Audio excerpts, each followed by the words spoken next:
नमस्कार, मैं गौरी और आपका स्वागत है सी न्यूज भारत देख रहे हैं आप। वक्त है मध्य प्रदेश झारखंड बुलेटिन का। यहाँ आप बात करेंगे दोनों राज्यों की बड़ी खबरों पर, बताएंगे कैसे आगरमालवा में निजी स्कूल फीस अधिनियम लागू करने को लेकर एनएसयूआई ने सौंपा ज्ञापन। दमोह में गौ तस्करों का शासकीय जमीन पर अतिक्रमण 3 घंटे में जेसीबी से किया गया धाराशायी। और दुर्ग में एनएसयूआई का प्रदर्शन, नीट के एग्जाम में जांच की मांग की गई। ऐसी तमाम खबरों पर हम विस्तार से करेंगे चर्चा।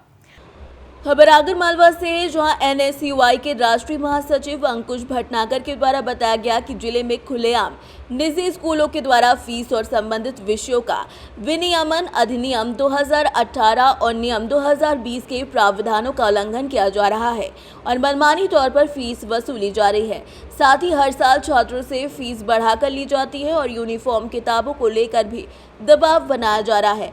शिक्षा को स्कूल संचालकों के द्वारा व्यापार बना लिया गया है। इसके विरोध में एनएसयूआई के द्वारा जिला शिक्षा कार्यालय में जिला शिक्षा अधिकारी के नाम का ज्ञापन दिनेश कुंभकार को सौंपकर शासन के आदेशानुसार फीस अधिनियम लागू करने और ऐसे स्कूल संचालकों के विरुद्ध कार्यवाही करने की मांग की गई।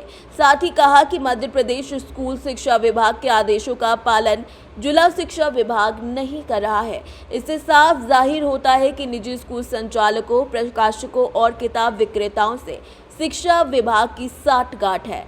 निजी स्कूल संचालकों को किताबों पर 40% से 60% कमीशन मिलता है। इसके बावजूद भी निजी स्कूल संचालक किताबों की राशि कम नहीं करते हैं। मामला ये है कि जैसे कि जबलपुर में एक बहुत बड़ा कलेक्टर महोदय ने फीस वसूली, जो मनमानी फीस वसूल रहे हैं प्राइवेट स्कूल, उसको लेकर निर्णय लिया गया। तो मध्य प्रदेश शासन ने तत्काल आदेश जारी किया कि हर जिले में फीस रेगुलेशन एक्ट लागू किया जाए, परंतु आगर जिले का शिक्षा विभाग मुख्यमंत्री जी के निर्देश को मानने को तैयार नहीं है। उच्च शिक्षा आयुक्त का निर्देश मानने के लिए तैयार नहीं है। स्कूल शिक्षा विभाग के उप सचिव का आदेश मानने के लिए तैयार नहीं। हमारे द्वारा ज्ञापन देके मांग की गई है कि तत्काल प्रभाव से फीस रेगुलेशन एक्ट लागू किया जाए। जिस तरीके से स्कूल विभाग मनमानी फीस वसूल कर रहा है, ऐसे स्कूलों पे तत्काल कार्रवाई की जाए, प्रबंधकों पे कार्रवाई की जाए। साथ ही एक मेला आयोजित किया जाना था जिसका आदेश भी जारी किया गया है उप सचिव द्वारा, स्कूली शिक्षा विभाग द्वारा, उसके भी अवहेलना आगर के शिक्षा विभाग ने की है। यदि फीस रेगुलेशन एक्ट जिले में लागू नहीं होता है तो जल्द एनएसयूआई उग्र आंदोलन करेगी। आगरमालवा से सी न्यूज संवाददाता अर्शा अहमद कुरैशी की रिपोर्ट। खबर भिलाई से है, जहां सुपेला में हाल में ही निर्माण हुए अंडर ब्रिज एवं नेहरू नगर ओवरब्रिज को दिवंगत नेताओं के नाम पर रखे जाने की अटकलों को पूर्णतः मोहर लगाते हुए भिलाई निगम महापौर नीरज पाल ने कहा कि हाल में ही आचार संहिता खत्म हुई है, जिसके बाद निगम की बैठक में ये चर्चा की गई और जल्द ही दोनों ब्रिजों को दिवंगत नेताओं के नाम पर रखा जाएगा। बता दें कि स्वर्गीय विद्या रत्न भसीन और स्वर्गीय भजन सिंह निरंकारी कही जाने वाले प्रतिष्ठित नेता रह चुके हैं और आज भी लोगों की जुबान पर बसे हुए हैं। भिलाई की जनता, भिलाई की पब्लिक के बीच में निरंतर उन्होंने राजनीति क्षेत्र में रहने के साथ साथ ही समाज के क्षेत्र में और धर्म के क्षेत्र में भी अपना एक नाम कमाया है। वो सब हमारे प्रेरणा स्रोत आज नहीं है जीवन में, माननीय सदैव विद्या रत्न भसीन जी, लेकिन उनके कार्य को भी निरंतर क्या बोलते हैं लोग याद करते हैं। साथ में भजन सिंह निरंकारी जी, वो भी एकदम निरंकारी परिवार और निरंकारी सेवा से जुड़े हुए रहे हैं। तो निश्चित तौर पे एक अद्भुत कार्य के धनी और एक अद्भुत व्यक्तित्व हैं जिनसे हम सब ने सीखा है, हम सब ने जाना है और हम सब ने आज जीवन में जी रहे हैं। तो उनकी शैली को, उनके कार्यों को हम लोग निरंतर अपने जीवन में उतारते हैं। ऐसे महापुरुष से कहूँगा मैं, जिन लोगों के नाम से आज भिलाई के अंदर 2 अंडर ब्रिज ये बनेंगे, निश्चित तौर पे ये सौभाग्य, भाग्य और हम लोग के लिए बड़े गर्व का विषय है कि भिलाई के अंदर इस तरह की स्थिति आ रही है। ठीक महीने के बाद कल 6 तारीख को आचार संहिता समाप्त होने के बाद महापौर परिषद की बैठक बुलाई गई थी। उस बैठक में बहुत सारे निर्णय जो लगभग 3 महीने से नगर निगम में विलम्ब हुआ जिन कामों को, उनको सबको कल महापौर परिषद ने प्राथमिकता से कल तुरंत महापौर परिषद की बैठक बुला के उसमें स्वीकृति दी है। उसमें दोनों अंडर ब्रिज का नामकरण का भी एक प्रस्ताव था। सुपेला अंडर ब्रिज का नाम पूर्व वैशाली नगर के पूर्व विधायक स्वर्गीय विद्यारतन भसीन जी के नाम और नेहरू नगर का अंडर ब्रिज जो है उसमें वैशाली नगर के पूर्व विधायक स्वर्गीय भजन सिंह निरंकारी जी के नामकरण की स्वीकृति महापौर परिषद से कल हुई है और आने वाली सामान्य सभा में उस प्रस्ताव को भेजा जाएगा और सामान्य सभा से निश्चित रूप से दोनों नाम की स्वीकृति होने के बाद दोनों अंडर ब्रिज का नामकरण यही क्वेश्चन और मार्केट में कार्रवाई चल रही है, कल भी निगम की कार्रवाई हुई, लेकिन अगर हम नेहरू नगर चौक से लेकर के केपीएस स्कूल की बात करें तो वहाँ पर भी जो है घर में ही दुकानें खोल करके व्यवसायिक परिसर बना दिया, इस पर निगम कब कार्रवाई करेगी? देखिए, जो रेसिडेंशियल जिनका अलॉटमेंट था उसको बीच में शासन की एक योजना आई थी जो रेसिडेंशियल से कॉमर्शियल कराना चाहते थे, वो उसका जो भी शुल्क पटाकर उसकी जो भी फॉर्मेलिटी है उसको करके वो कॉमर्शियल कर सकते थे। उसमें कुछ लोगों ने कॉमर्शियल भी करा लिया है, कुछ लोग हैं अभी भी, उनको हम लोग समय समय पर नोटिस देते हैं, उनके खिलाफ कार्रवाई भी करते हैं। अगर ऐसा कोई जानकारी आपकी होगी तो बताइएगा। वहाँ जितनी भी अभी जो शॉप्स हैं वो उन लोगों ने काफ़ी लोगों ने अनुमति ले ली है नगर निगम से विधिवत। ये तो प्रक्रिया है, जो अवैध कब्जा करने वाले हैं ना वो रुकेंगे ना नगर निगम अपने काम से रुकेगा। हम बराबर नगर निगम का अमला जाता है और जो कार्रवाई करना होता है उचित तो कार्रवाई करते हैं, लेकिन अब लोग हैं मानते नहीं, फिर से बैठते हैं, फिर से जो प्रावधान के तहत जो कार्रवाई की जा सकती है वो कार्रवाई बराबर चलती रहती है। छत्तीसगढ़ के भिलाई से सीनियर संवाददाता लोकेश साहू की रिपोर्ट। खबर दमोह से, जहां शहर की कसाई मंडी क्षेत्र में लगी सीता बावड़ी क्षेत्र में गौ तस्करी करने वाले आरोपियों के द्वारा शासकीय भूमि पर अतिक्रमण किया गया। मंगलवार की सुबह प्रशासन द्वारा उसे बुलडोजर चलाकर धराशाही कर दिया गया। भारी पुलिस बल की मौजूदगी में नगर पालिका और राजस्व विभाग की टीम ने 4 आरोपियों के मकान और अतिक्रमण को जेसीबी से हटा दिया।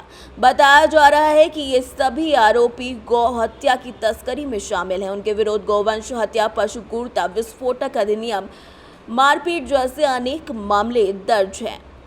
दमोह से सीनियर संवाददाता संतोष मोदी की रिपोर्ट। खबर छत्तीसगढ़ से, जहां पीएससी घोटाले के मामले के बाद अब नीट एग्जाम में अनियमितता की बात सामने आई है। आपको बता दें कि हाल में हुए एग्जाम में कुल 67 छात्रों ने 720 में से 720 अंक प्राप्त किए, जो संदिग्ध है। इस मामले को लेकर एनएसयूआई ने प्रदर्शन करते हुए जांच की मांग को लेकर कलेक्टर को राष्ट्रपति के नाम ज्ञापन सौंपकर सवाल उठाए हैं। जी देखिए, जब छत्तीसगढ़ में अभी हमारी कांग्रेस की सरकार थी, पीएससी घोटाले को लेकर भारतीय जनता पार्टी ने इतना हाहाकार मचाया। मैं ये कहता हूँ कि भारतीय जनता पार्टी के और उसके जो छात्र संघ की जो उनके संगठन है वो लोग कहाँ हैं आज पूरे देश में नीट की विषय को लेके लगातार विरोध हो रहा है, प्रदर्शन हो रहा है। इसमें इतनी बड़ी धांधली जो हुई है ये शर्मसार करती है और माननीय नरेंद्र मोदी जी को इस विषय पे तत्काल जानकारी लेकर कठोर कार्रवाई भी करनी चाहिए, क्योंकि हम ये चाहते हैं कि शिक्षा का जो स्तर है इससे लगातार घटेगा। आप देखिए अगर बालोद जिले में नीट के पेपर एग्ज़ाम उनके क्या हुआ था, उन्होंने किसी और पेपर को दे दिया था, लेकिन इतनी बड़ी कार्रवाई ये शासन प्रशासन के उसके जानकारी में भी हो रही है।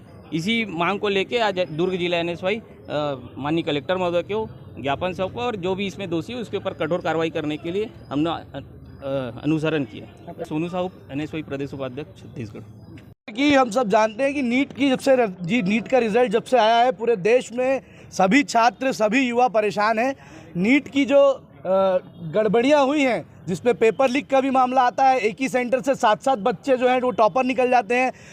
70 से लगभग 70 बच्चों को 720 में 720 अंक आते हैं, जो कि माइनस मार्किंग के बावजूद 718, 719 ऐसे नंबर पाए जाते हैं। और एनटीए कहता है कि हमने ग्रेस दिए, जिस ग्रेस का कोई आधार, जिस ग्रेस की कोई परिभाषा एनटीए ने कहीं नहीं बताई, ना कि इस ग्रेस के बारे में परीक्षा के पहले बुलेटिन में दिया गया था। तो ये सभी जांच के घेरे में है और संदिग्ध है। सभी छात्र जो है 4 साल 5 साल 3 साल से तैयारी करते हैं नीट के एग्ज़ाम की, वो डॉक्टर बन पाए। घर वाले अभिभावक जो होते हैं वो मेहनत करके बच्चों को पैसा देकर पढ़ाते हैं, और इस तरह से अगर देश का सर्वोच्च एग्ज़ाम इस तरह से अगर धूमिल होता जाएगा तो निश्चित रूप से छात्रों का इससे मनोबल टूटेगा, युवा आत्महत्या करेंगे, और इसकी जिम्मेदारी जो है सरकार की बनती है, भारत सरकार की। और नीट की जांच कराने की हम मांग कर रहे हैं। इसी में आज दुर्ग जिला के अध्यक्ष गुरलीन सिंह के नेतृत्व में NSUI ने दुर्ग जिला के ज्ञापन दिया कलेक्टर महोदय को और कहा है कि नीट की जांच करानी होगी, और अगर जांच नहीं होती है नीट की तो नीट का एग्ज़ाम रद्द करना होगा, फ्री नीट करना होगा इनको।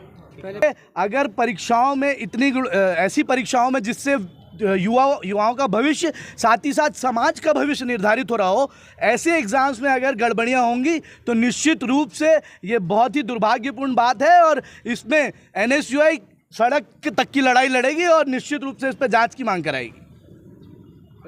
आशीष यादव, प्रदेश प्रवक्ता, छत्तीसगढ़ कांग्रेस प्रदेश कमेटी। छत्तीसगढ़ के दुर्ग से सी न्यूज़ संवाददाता लोकेश साहू की रिपोर्ट। खबर झाबुआ से है, जहां झकनावदा स्थानीय बस स्टैंड पर सीसी रोड निर्माण का कार्य प्रगति पर है, लेकिन सीसी रोड निर्माण कार्य के चलते सड़क के आमने सामने वालों की शिकायत के चलते ठेकेदार को सीसी रोड निर्माण का कार्य काफी धीमा चलाना पड़ रहा है। उसी के चलते 11 जून को रात्रि में मौसम ने एकदम से रुख पलटा और तेज बारिश हुई, जिसके चलते बस स्टैंड पर स्थित दुकानों के गोदाम में पानी भर गया।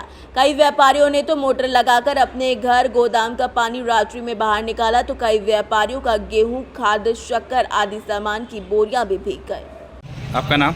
नारायण पटेल। क्या समस्या है आपकी? समस्या है, काम बंद हो गया रोड का। 3 महीने से परेशान हो रहे धूप में, और बारिश में परेशान हो रहे बारिश से। गोदाम में कल पानी घुस गया, 50-60 हज़ार का नुकसान हो गया।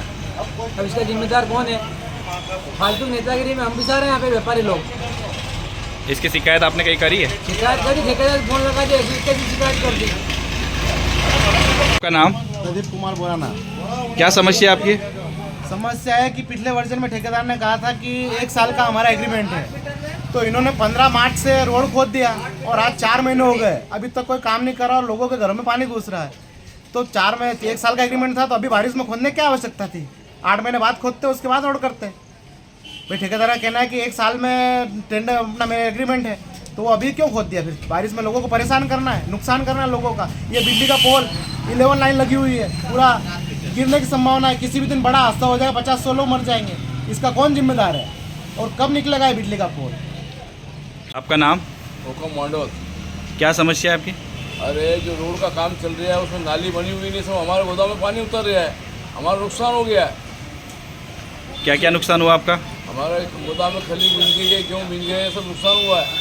कितने की लागत का नुकसान हुआ? 1 लाख रुपए की लागत का नुकसान हुआ। झाबुआ से सी न्यूज़ संवाददाता मनीष कुमट की रिपोर्ट। फिलहाल के लिए बुलेटिन में बस इतना ही। देश दुनिया की बड़ी खबरों के लिए आप देखते रहिए सी न्यूज़ भारत।